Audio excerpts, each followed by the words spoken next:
Meeting. It's 5 p.m. So we'll call the meeting to order with our land acknowledgement. On October 3rd, 2022, we acknowledge that the sacred land on which Smith Falls is now located has been a site of human activity for over 10,000 years and is rich in Indigenous history. This land is the ancestral and unceded territory of the Algonquin and Anishinaabe Nation.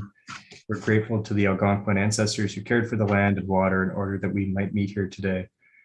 We're also grateful to the Algonquin people for their contribution in the making of the Rideau Canal, which runs through Smith Falls. We are mindful of broken covenants and the need to reconcile with all our relations.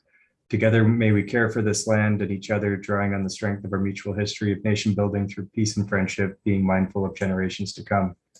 We've got a full slate of 7 members of council here tonight. CEO Morris, can you do a roll call for staff, please?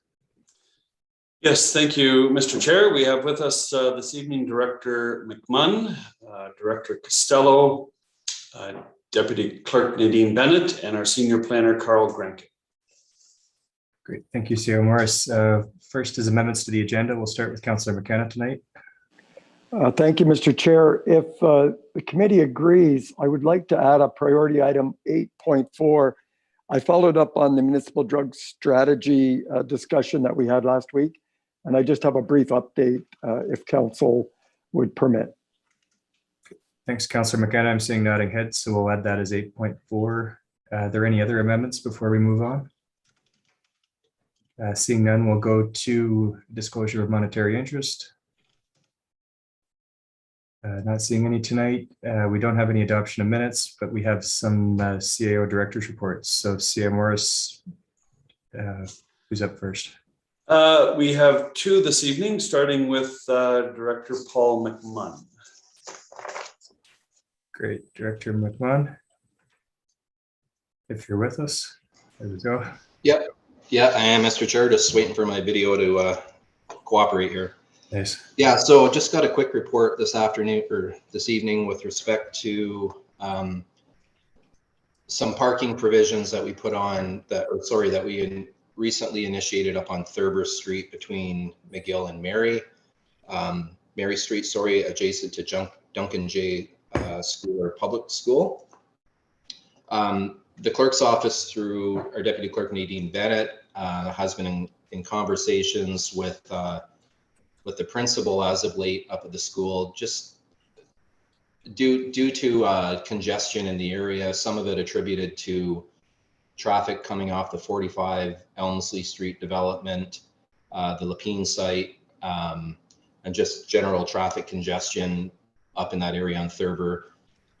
But through observations with Bylot and our Smith Falls Police Service, they noticed that a lot of the congestion was a result of parents either dropping their children off on Thurber Street between Mary and McGill before school, and then pick up after school.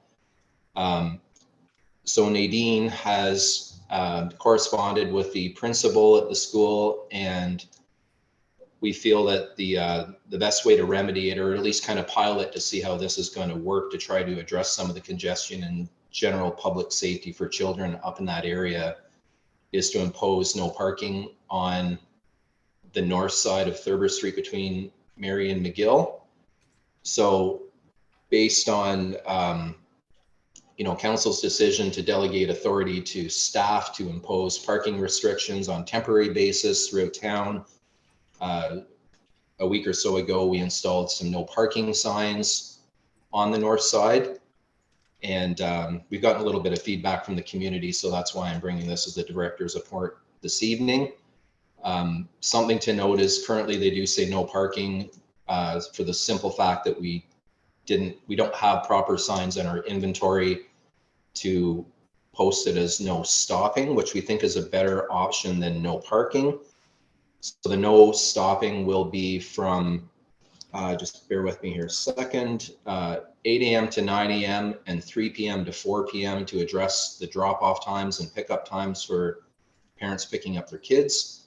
And that, of course, is Monday to Friday. So like I mentioned before, through field observations through Bylot and our police service, they did note that it was primarily people stopping to pick up their kids that was causing for all the congestion and the you know, the issue with children in the area and coming off the sidewalk trying to get to cars. So we felt that that was a good place to start. And if it's successful, then we've got signs on order, we'll put them up, and then I'll come forward with a bylaw amendment for council's consideration. Great, Thank thanks, you, Director. McMahon, any questions? All right, Councillor McKenna. Thank you, Mr. Chair. Director McMahon, if I understand it, so I can't stop and drop my child off there? Correct. So Through the chair, yes, correct. So is there another option? Where do I drop my children? Not that I have any there, but is there a safer option that's being presented?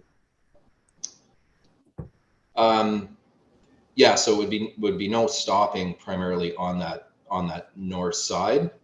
I might lean on Nadine Bennett, our deputy clerk here, to know if she come up with any other alternatives with her discussions with Nancy, the principal of the school. And so certainly this is a school issue. So we received the concern from the principal at Duncan J. School, which is Nancy Holman. So we did implement this area as there was concern and actually of a child actually almost possibly being hit in that area because the way the cars were parked, they wanted to avoid that scenario when the children are being dismissed. So they have implemented this no stopping area, and this was in consultation with our community officer, Tompkins from the Smith Falls Police Services Department. In addition to that, I have reached out to Mrs. Holman and advised that the school needs to share proper messaging with their parents with respect to where the parents should drop off their kids, where they should pick them up, and make sure that that's clear to their parents. So we put that onus on the school to sort that out. In addition to that, we also did mention to Mrs. Holman that the school board needs to look at their site plan similar to what happened at Chimo Senior Elementary School and implement a proper drop off and pickup zone for parents that will be driving their children to school. So we have put the onus on the school to sort out where parents should safely pick up and drop off their children. But we have implemented that no stopping area just so that children are safe when crossing that area.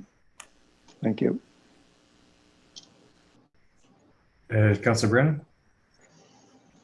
Yeah, thanks for the update. Just a question about the duration of this particular situation. I know there's a big time construction going on there, so how long do you think that would be until things get back to normal? I can, through the chair, I can, Councillor Brennan, if I understand you correctly, you're inquiring as to how long the build out for 45 Elmsey and the adjacent property on Thurber. Yeah, that's a good question. I know there's been some delays with that project with with manpower, with the different trades. I don't think they're quite as long. Sorry, they're not quite along as far as they would hope to have been at this point. But I don't have a good answer for you, Councillor Brennan, on that. I mean, it will obviously, it's quite a large undertaking. They went with that development. It'll take time, and they are behind schedule a little bit. So, yeah. Yeah. Thank you for that. I understand that, and through the chair, it's like it's not going to be forever. So it's it'll end at some point. But thank you. Councillor Brennan, Councillor Alford.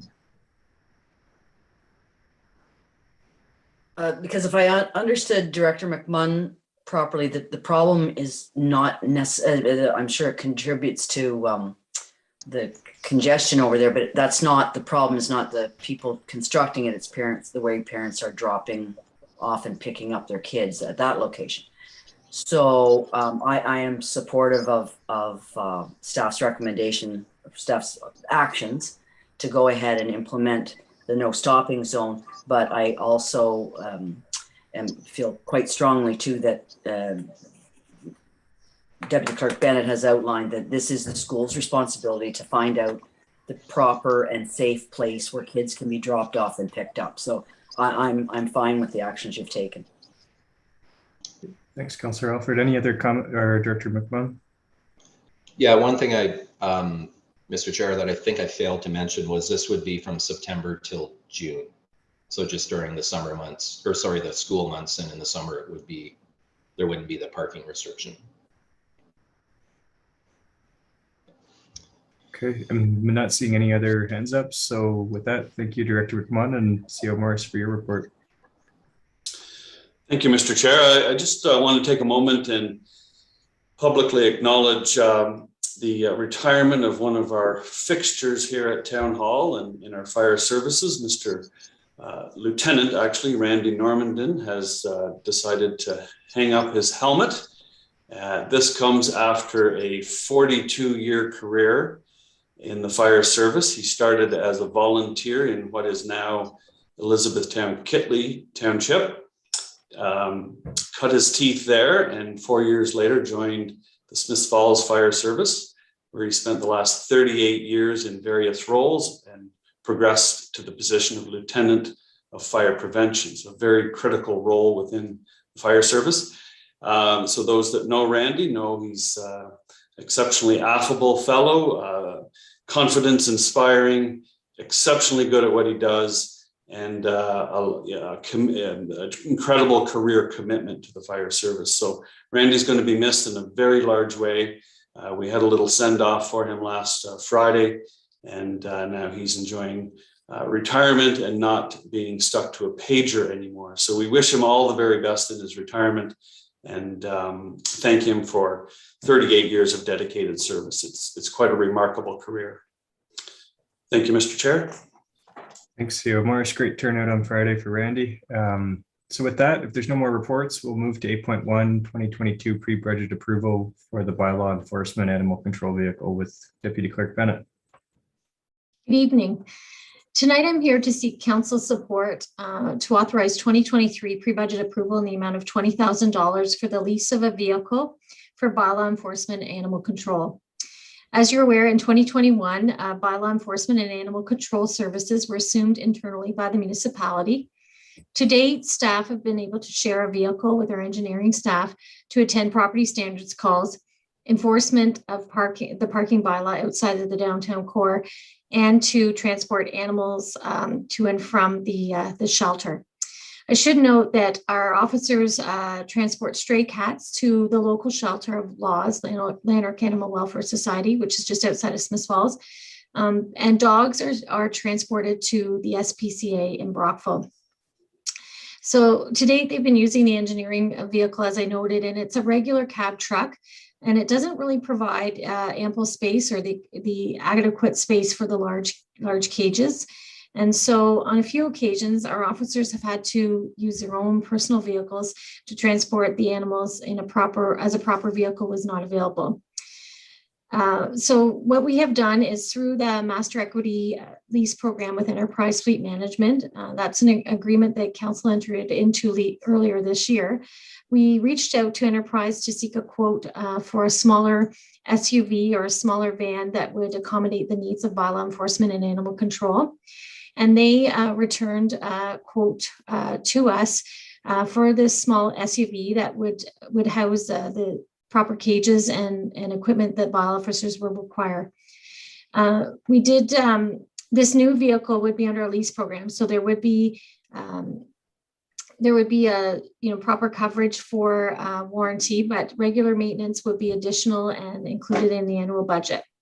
So as we approach the cooler months, staff are here tonight to seek your approval, as I said, for 2023 pre-budget approval to enter into this lease agreement. We want to make sure that as the cooler months are approaching, we have the proper equipment to transport the animals to and from the shelters. And it would ensure that we would no longer be sharing a vehicle with engineering. The truck with engineering is an older vehicle, and we don't have a contingency plan for that. So we'd like to be prepared to ensure that we have a vehicle that's reliable for this department. So it is recommended that the 2022 lease payments and maintenance be covered under the professional services in the 2022 animal control budget. And staff have calculated the cost of lease and annual costs for maintenance, fuel, and insurance. We also are seeking tonight, as you're aware, the vehicle landscape is quite challenging, and at times, we would have a price for a vehicle and then it would be gone the next day. So we have included, a small contingency there that if would help us if we didn't get the vehicle today, that if there was another vehicle available, but just a little bit higher, we'd be able to go ahead and purchase that. Certainly will ensure that it is on budget and proceed with that lease agreement if supported. And then the other alternative in the report is that we would wait until 2023 to order a vehicle, but that would limit us this fall and winter with ensuring that we had a proper vehicle to transport the larger caged animals. So tonight we seek council's approval, and I await your direction or questions. Thanks, Deputy Clerk Bennett. I'm seeing nodding heads. Are there any questions in the report? Okay, looks, Mayor Panko.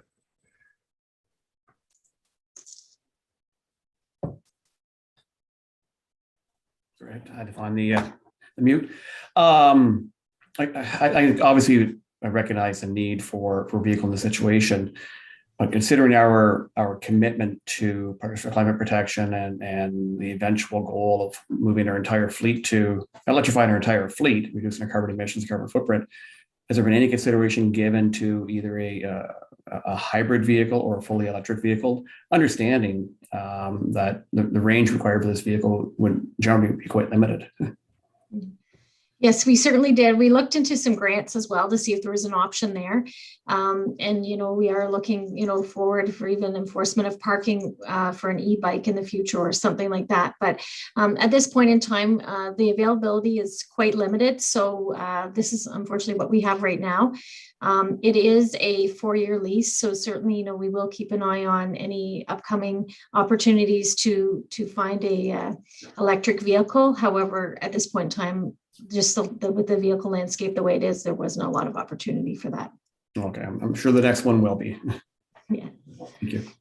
Thank you. Panko, I'm not seeing any other hands up. So Deputy Clerk Bennett, I think you've got your direction to go ahead with the recommendation. Thank you. That will come forward tonight. Great, thank you. So moving on to 8.2 is Memorandum of Understanding to develop 1430 Robinson Avenue with CAO Morris. Thank you, Mr. Chair. So committee will be familiar with this piece of now municipally owned property on Robinson Avenue.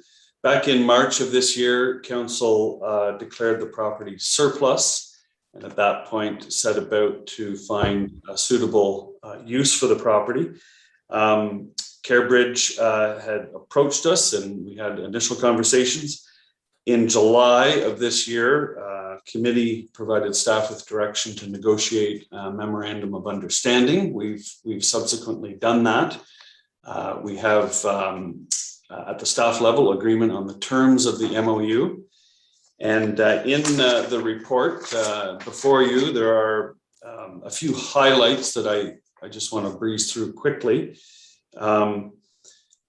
The MOU would only transfer title once CareBridge is ready to build. So they, as you can appreciate, they have a lot of funding to line up and partners and so on. So this is a gifting of the land, but provided they line up their ducks, so to speak, to be able to build it. And it would involve a minimum of 30 affordable units. And the layout would be to the satisfaction of the town. That was one of the things that came up early in our discussion, is that we wanted some input into the complexion of the units within the building. Second item of importance is recovery of costs. CareBridge has agreed to cover all of our justifiable hard costs, so legal, surveying, administration costs to make this deal happen. So that's providing some protection for the taxpayer. The term would be, they needed some runway to kind of line this up. Right now, much of their focus is on 44 Chambers Street, but they believe that by September 1st of 2024, they would be in a position to have secured site plan approval, not just applied, but secured it, and that they would have it built and ready for occupancy no later than September 1st, 2026. So clearly they want to build it prior to these dates, but they felt a level of comfort with these being the deadline. And the importance of these dates, that is that if they don't meet them, the town would retain ownership of the property, and then future councils could decide what to do. So I think that really covers it. So I just want to be clear that title will not transfer until until they're ready to move ahead, and that there are safeguards in place should it not move ahead. So with that, I will suggest or reinforce the recommendation that we enter the Memorandum of Understanding so CareBridge can begin their work of assembling all the pieces to make it happen. So Mr. Chair, I'll pause at this point. Great, thanks, CEO Morris. Councillor Allen. Yeah, no, I'm in support of this, and thank you for bringing this forward. And 30 more affordable units is something that our town needs very much. And CareBridge certainly is a proven developer and partner.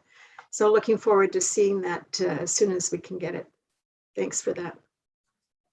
Thanks, Councillor Allen. Councillor Alford.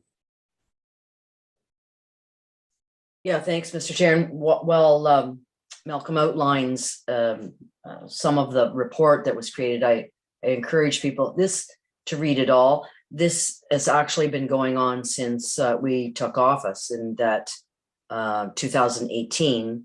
There were attempts to sell it in a tax sale. Those twice, those failed. And then in March, we were able to declare, first of all, it had to be put into the town's name. So there was legal work to do with that. And then the council could then declare it surplus so that it could be made available for, we hoped, someone like CareBridge to make those attainable units. So I'm thank you to the staff for negotiating something with CareBridge that will hopefully come to fruition sooner than later. But I'm very supportive of this. This is another way that this council has done what it could in terms of the role of a municipality to move forward places like Robinson and Chambers, change bylaws, accessory dwelling units. Those are the things that we've been trying to do. And this is just another one that's going to move the whole problem, or it will mitigate, it won't erase the problem, but it will in our community hopefully help. Councillor Alfred McBanko. Yeah, thank you. I mean, I completely support this. As we all know, utilization of town-owned property for affordable housing was a recommendation of the Housing Task Force. So, and to Councillor Alfred's comments, this has been in the works for a while, really. And we know what we have with CareBridge, such a proven track record, as Councillor Allen mentioned. And the partnership, I guess, partnering also with not-for-profits for development of affordable housing was another recommendation. So I'm really pleased to see this come forward, and I think we're very confident this will lead to the development of more affordable housing for probably 30 or more family units. So great work, CEO Morris. Look forward to this being finalized. Thanks, Councillor McKenna and Councillor Brennan. Thank you, Mr. Chair. I'm supportive of the recommendation as well. I did have a question. Will this MOU or Memorandum of Understanding, I'm assuming the answer is yes, but I wanted to double check. Will CareBridge be able to leverage the MOU in getting the financing? Is it enough as opposed to actually owning the property? I'm guessing. Okay. Through the chair, yeah, very insightful question, and that's really the basis for how we structured this. Is they needed something to secure the funding, and this type of MOU does just that. Thanks, CEO Morris. Councillor Brennan. Wrong button. Yeah, I support this as well, and not to be a broken record, but the province has said over and over again, municipalities have a role to play. We don't provide housing. We're not in that business. And we partner with Lanark County to provide geared to income housing. But I've heard over and over from the province that the municipalities need to step up. We've stepped up, and more than once. So we've done our part here, and I fully expect that that the province will recognize that. So great job. Great, thanks, Councillor Brennan. So I'm hearing full support. Any last comments? No. So full support for your recommendation, CEO Morris. Great, thank you. Thank you.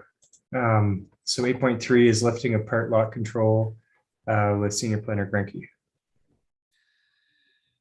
Good evening, Mr. Chair. Thank you. This just a quick report on an application to lift part lot control for two of the the blocks in the Bellamy Farm subdivision that are almost complete. As council will recall from when a number of these crossed your desk a couple of years ago for phase 1, part lot control is a planning act tool that's used to manage the division of townhouse blocks once the foundations are in the ground, just so that when the properties are ultimately conveyed and transferred to their future owners, they follow the exact lot lines as identified by the surveyor along the middle wall. So this is it's an administrative step that under the Planning Act needs to be adopted by bylaw, and is typically the last of the administrative steps through the approvals process for these townhomes. So the staff recommendation is that we pass a bylaw, is that the council adopts a bylaw lifting part lot control for blocks 1 and 2 of the subdivision. And as development proceeds in the subdivision, more of these will be brought forward to council. Thank you. Excellent. Thank you, Senior Planner Granke. Councillor Dwyer. Thank you. Carl, in the last couple of weeks, we've been subject to some pretty significant media coverage around this subdivision. Can you comment on whether or not these lots are related to or the same lots that have been subject to discussions about hydro availability? Sure. Yes, these are the lots that were approved through the model home agreement last year, and I believe they are the ones that are subject to hydro availability and are almost ready for occupancy. This would be the step that would be necessary to allow them to for the sales to close. Perfect, thank you. And so with that, Mr. Chair, if you'll humor me, I think it's important to highlight that, you know, when you're doing a multifaceted development like this, there are a lot of hurdles that have to be overcome before properties can transfer. And up until the municipality passes this bylaw, there is no title to transfer. So this, among other issues, may or may not be related to the delay in occupancy on these homes. But I think the discussions that have been had about pointing fingers at the municipality and Hydro One specifically, and even the developer, try to make an issue that is very gray into a very black and white issue. So thank you for the clarity, Carl. I look forward to these residents having access to their homes, and hopefully now that part lot control, among other issues, are being resolved, that puts them closer to the finish line. Thanks, Councillor Dwyer. Councillor Marpenko.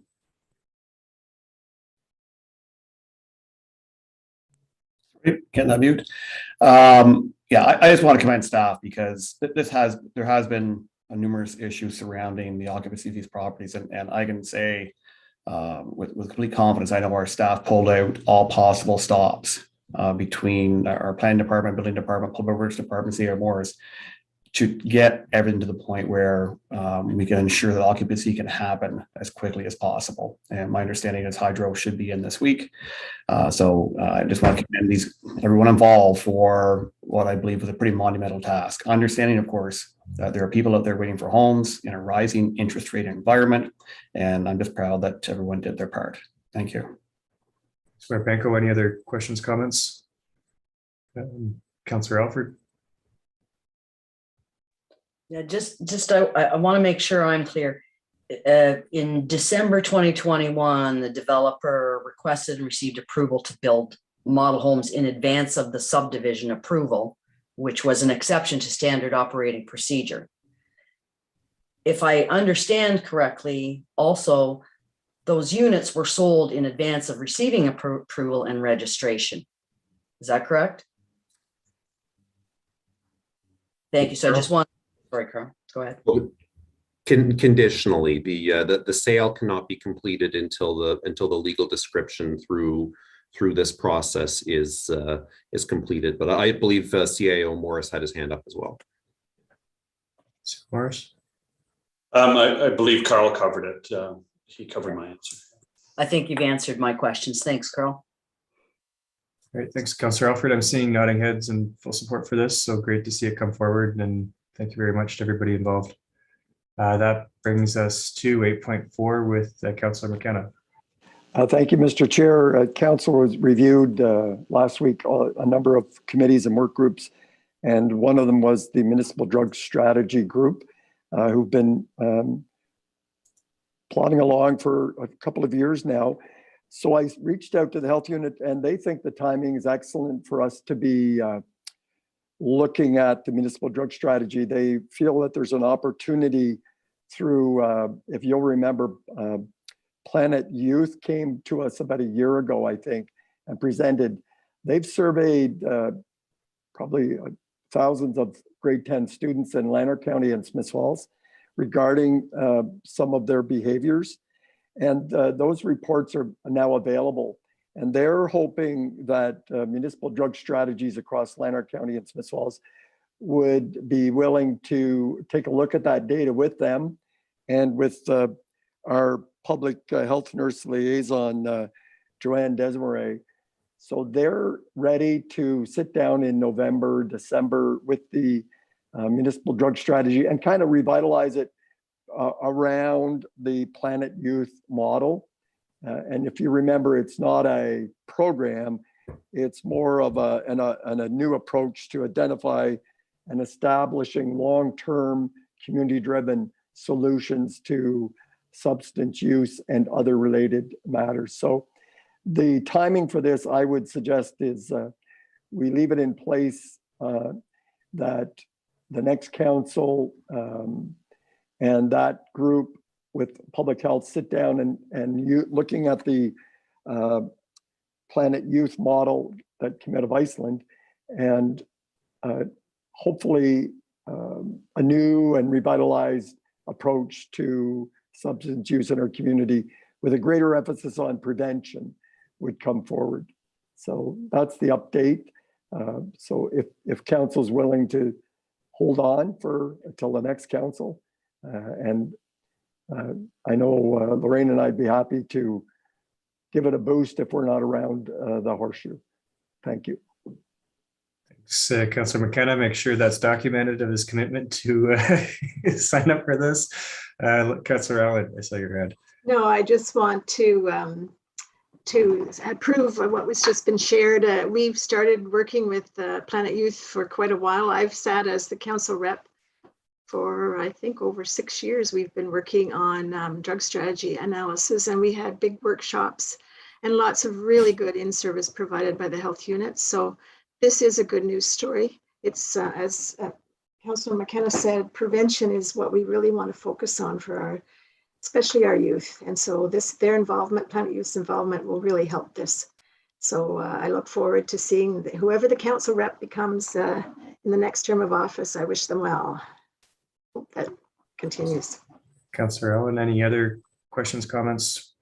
Seeing thumbs up. No, that it was really great to participate in the Planet Youth seminars, and it was a couple of years ago since I've heard anything. So really good to hear that's still on the table. Innovative, proven program, and good to see in town. So excellent. So we'll keep that for next time. That brings us to the end of our agenda. Do we have anybody that would move to adjourn? Moved by Councillor Dwyer, seconded by Councillor Brennan. The committee adjourn its proceedings at 5:33 p.m. and stands so adjourned until the next duly called committee meeting. All in favor? That's carried. So we'll take a quick break to get our motions set out for council and be back momentarily.